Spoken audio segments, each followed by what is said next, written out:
अस्सलामु अलैकुम। OS TV के साथ एक नए टॉपिक के साथ आपकी खिदमत में हाजिर हैं। नाज़रीन, जहलुम का सबसे बड़ा कब्रिस्तान किसी मुसलमान ने वक्फ नहीं किया था, लेकिन वक्फ करने वाले की जिंदगी का खात्मा मुसलमान होने पर हुआ था। मोहसिन इस्लाम मोहसिन जहलम टंडल राम प्रसाद, बहुत ही कम अफराद ने ये नाम सुना होगा। ये वाक़या है 1933 का। जनाब टंडल राम प्रसाद नवाब ऑफ दक्कन, जिसकी तकरीबन 2.25 मुरब्बा ज़मीन जहलम में मौजूद थी और उनकी ज़्यादातर अराज़ी दक्कन भारत में मौजूद थी। उनकी एक रिहाइश जो कि इस ज़माने में बहुत आलीशान रिहाइशगाह बागे महल्ला नज़ सराफा बाज़ार जहलुम में बराबर दरियाए जहलम, ये इमारत अभी भी वाक़या है। नवाब ऑफ दक्कन टंडल राम प्रसाद एक इंतहाई रहमदिल और दरवेश सिफत इंसान थे। गो कि ये शख्स इंतहाई अमीर कबीर और नवाब ख़ानदान का इकलौता वारिस था, जो कि सोने का चम्मच लेकर पैदा हुआ था।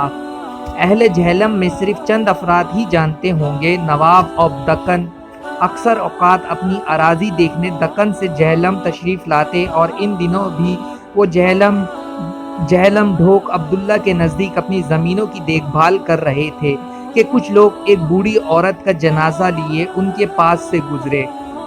नवाब ऑफ दक्कन समझे शायद ये कोई बीमार आदमी है और उसे किसी हकीम के पास लेकर जा रहे हैं। थोड़ी देर गुजरी थी कि वही बाग मोहल्ले के अफराद इस तरह जनाजा लेकर वापस आ गए। नवाब टंडल राम प्रसाद भी उसी रास्ते पर खड़े अपनी सवारी का इंतज़ार कर रहे थे। अज़राए हमदर्दी उन्होंने इन अफराद में से किसी से पूछा कि अब इस मरीज़ का क्या हाल है। मरहुमा के एक बच्चे ने रो रो के सारी दास्तान सुनाई कि उनके 2-3 जानने वालों ने अपनी ज़मीन में उसकी वालदा की कब्र बनाने से साफ इनकार कर दिया है।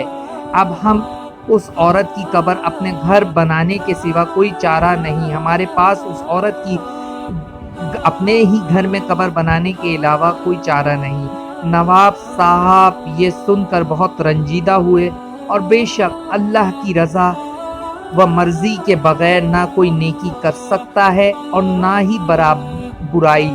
चुनाचे अल्लाह पाक ने टंडल राम प्रसाद के दिल में उस मरहुमा के लिए रहम डाला और नवाब साहब ने मरहुमा के बच्चों को पास बुलाया और यकदम हैरत अंगेज पेशकश कर डाली।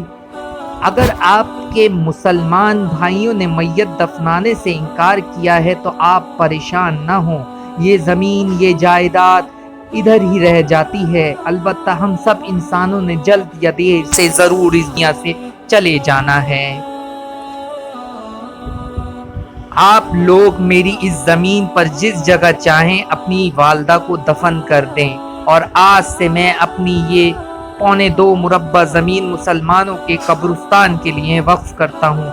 ये बात सुनते ही सब मुसलमानों की आंखों में तशक्कुर से आंसू आ गए और मरहुमा को दफनाने के बाद फातिहा ख्वानी की गई और टंडल राम प्रसाद के लिए भी खुसूसी तौर पर बहुत सी दुआओं का एहतमाम किया गया। चुनाचे ये दुआ बह-ए-इलाही में जल्द ही कबूल कर ली गई और चंद रोज बाद टंडल राम प्रसाद ने एक वली कामिल सैयद बुखारी शाह साहब के हाथों इस शर्त पर इस्लाम कबूल किया कि मैं अपना नाम तब्दील नहीं करूँगा। चुनाचे अल्लाह रब्बुल इज़्ज़त ने टंडल राम प्रसाद के लिए हिदायत के दरवाजे खोल दिए और नवाब साहब इस्लाम कबूल करने के कुछ अरसे बाद दक्कन तशरीफ ले गए और अपने वकील को वसीयत की कि मेरे मरने के बाद मुझे जहलम के कब्रिस्तान में दफनाया जाए। चुनाचे चंद साल बाद यानी क़याम पाकिस्तान से 5 साल कबल 1942 को जहलम और पाकिस्तान के मुसलमानों के इस मोहसिन ने दुनिया फ़ानी से कूच कर लिया। उनकी मैयत दक्कन से उनकी ज़ाती गाड़ी में जहलम लाई गई और जहलम में बहुत बड़ी तादाद में मुसलमानों ने उनके नमाज जनाजा में शिरकत की। जहलम के इस अजीम कब्रिस्तान में सुब्रत खाक कर दिया गया उनको। आज जहलम के तकरीबन हर घर का कोई ना कोई फर्द उस कब्रिस्तान में सुब्रत खाक है। आज भी جہلم کے بازی اس عظیم ٹنڈل رام پرساد کی محبتوں اور احسان کے قرضدار ہیں۔ ہمیں صرف اس آیت پر غور کرنے کی ضرورت ہے جس کا ترجمہ ہے تو کہہ دے اللہ بادشاہی کے مالک ہے، جس کو چاہتا ہے سلطنت دیتا ہے اور جسے چاہتا ہے سلطنت چھین لیتا ہے، جسے تو چاہتا ہے عزت دیتا ہے اور جسے تو چاہے ذلیل کرتا ہے۔ سب خوبی تیرے ہاتھ میں ہے، بے شک تو ہر چیز پہ قادر ہے۔ ناظرین کرام، ہم سب کو بھی اللہ کے راستے پہ چلنا چاہیے۔ دین اسلام بہت وسیع اور بڑا مذہب ہے، اور ہمیں یہ دعا کرنی چاہیے کہ ہمارے جو غیر مسلم ہیں وہ اس راستے پہ آ جائیں، ہدایت کے راستے پہ آ جائیں، اور ان کا خاتمہ بھی مسلمان کی حیثیت سے ہو اور ہمارا خاتمہ بھی مسلمان کی حیثیت سے ہو۔ یہ بہت بڑی بات ہے، کیونکہ مسلمان تو ہم ہو جاتے ہیں لیکن حق پہ نہیں ہو پاتا۔ اللہ رب العزت ہر مسلمان کا خاتمہ ایمان سے کروائے۔ اور چلتے چلتے یہ درخواست ہے کہ ہمارے اس چینل کو سبسکرائب کیجئے، ویڈیوز کو لائک کیجئے اور شیئر کیجئے۔ شکریہ، بہت بہت آپ کا شکریہ۔ اللہ حافظ۔